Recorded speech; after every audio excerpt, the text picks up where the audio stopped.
Your physical hunger is not that high, whereas your psychological hunger probably is much higher. Most people think fasting ends the moment you eat. But what if I told you that how you break your fast can make or break all your results? How to break a fast, how to make it easy, and some of the dangers you have to look out for. If you do it wrong, you could feel bloated, dizzy, or even undo the fat-burning and healing benefits you worked so hard for. Dr. Jason Fung is a Canadian physician and fasting expert, best known for his books The Obesity Code and The Diabetes Code. He's helped thousands of people lose weight and reverse type 2 diabetes by focusing on insulin control instead of just counting calories. So in this video, we're breaking down the right way to end your fast, straight from Dr. Jason Fung's fasting principles, and the biggest do's and don'ts you need to know before your next meal. When you haven't eaten for a while, your body starts to slow down its digestive process. So the enzymes, the pancreatic enzymes, the stomach acids, and all those sort of things are going to slow down because you simply don't need it so much. Okay, first, why is breaking a fast important? While you fast, your digestive system slows down. When you abruptly overload it with food, you can get discomfort, bloating, digestive upset, and in more extreme cases, risk something called refeeding syndrome. For example, sources note that after extended fasting, large shifts in fluids and electrolytes can occur. Dr. Fung emphasizes the need to be gentle, especially after longer fasts. So yes, breaking your fast well supports your body, and breaking it poorly can undo some of the benefits. So if you are to eat a lot of food in a very short period of time right after fasting, sometimes there's a bit of a lag, so you start to get some symptoms. And we've all made this mistake before where you eat too much after a fast and you start to feel the bloating or you start to feel the nausea. Some people get diarrhea and some people get a bad stomach ache. That's very, very common, and that's just that mismatch between how much you've eaten and how quickly your body is able to digest. It's probably due to the fact that your physical hunger is not that high, whereas your psychological hunger probably is much higher. That is, you haven't eaten for a while, so you see something that's just delicious, so then you're like, oh, I need to eat a lot because I haven't eaten for a while, so then you've eaten a lot more than your body can physically handle. And it's usually not a problem. Most of the time, after the first couple of times it happens, most people are able to figure out that there's this mismatch and are able to adjust. When you break a fast, it's easy to overeat because your mind feels hungrier than your body actually is. After not eating for a while, everything looks delicious, so you pile your plate high and eat too fast. But your digestive system needs time to wake up, and when you overload it, that's when you feel bloated, nauseous, or even get a stomachache or diarrhea. It's not dangerous, just an uncomfortable mismatch between how much food you eat and how ready your body is to handle it. Most people learn quickly to pace themselves after experiencing this once or twice. If your fast is under 24 hours, your body usually handles food fine, but after longer fasts, it's important to start slow. Begin with a light, small meal, wait a bit, then eat more if you still feel hungry. This helps your digestion catch up smoothly. Don'ts: what to avoid when breaking a fast. So there are a few foods that we've noticed which tend to be a little bit more problematic than others.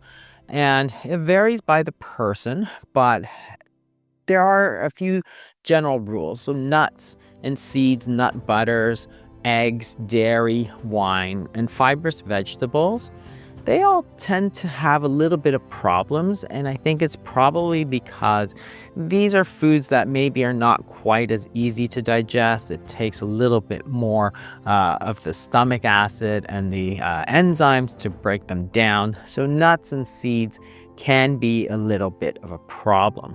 Things like wine and eggs and dairy, they're more individual. Some people tolerate them no problem. When it comes to breaking a fast, not all foods are created equal. Some are gentle and easy on your stomach. Others can cause real trouble if you're not careful. Everyone's different, but there are a few common culprits that tend to cause problems for most people when eaten too soon after fasting. Let's start with nuts and seeds. Almonds, walnuts, flax, or nut butters like peanut butter and almond butter.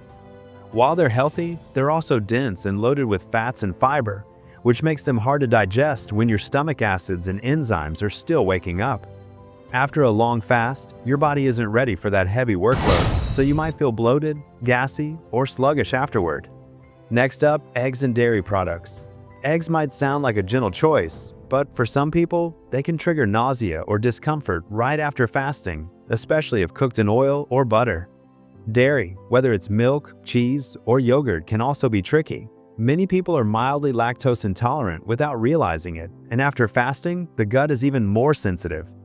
A glass of milk or creamy coffee might cause cramps or bloating when your system isn't fully active yet.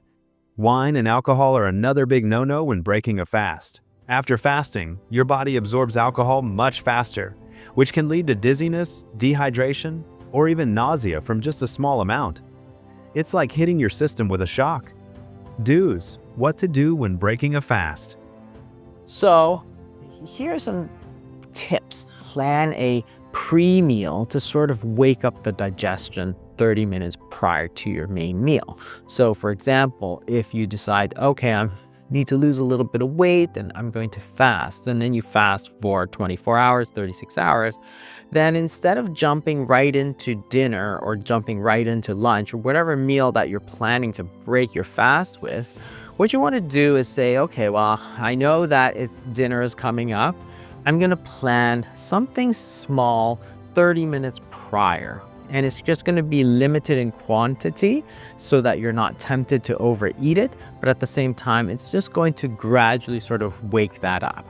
And this might be a little small portion of, say, fish or beef or something that's cooked vegetables, avocado. The only thing you want to avoid is raw vegetables, because the cooking usually makes the vegetable much easier to digest, and therefore it's going to go down a lot easier.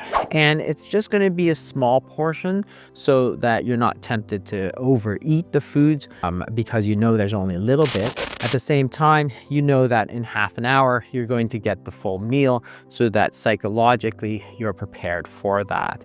And that's just a little bit of something. You can also take some say water with chia seed. It's got a little bit of fiber just to start getting the process going so that your body is able to go and digest the meal regularly. When you're getting ready to break a long fast, say after 24 or even 36 hours, don't rush straight into a big meal. One of the smartest and most effective things you can do is to plan a pre-meal, a small, gentle dish about 30 minutes before your main meal. Think of it as a warm-up for your digestive system, a way to wake it up slowly so it's ready for real food without getting overwhelmed. Here's how it works. Instead of going straight for that big dinner or lunch, start with something light and nourishing. For example, a small piece of grilled fish, a few bites of soft-cooked beef, or a serving of cooked vegetables like zucchini, spinach, or carrots. Add a few slices of avocado for healthy fats, creamy, smooth, and easy on the stomach.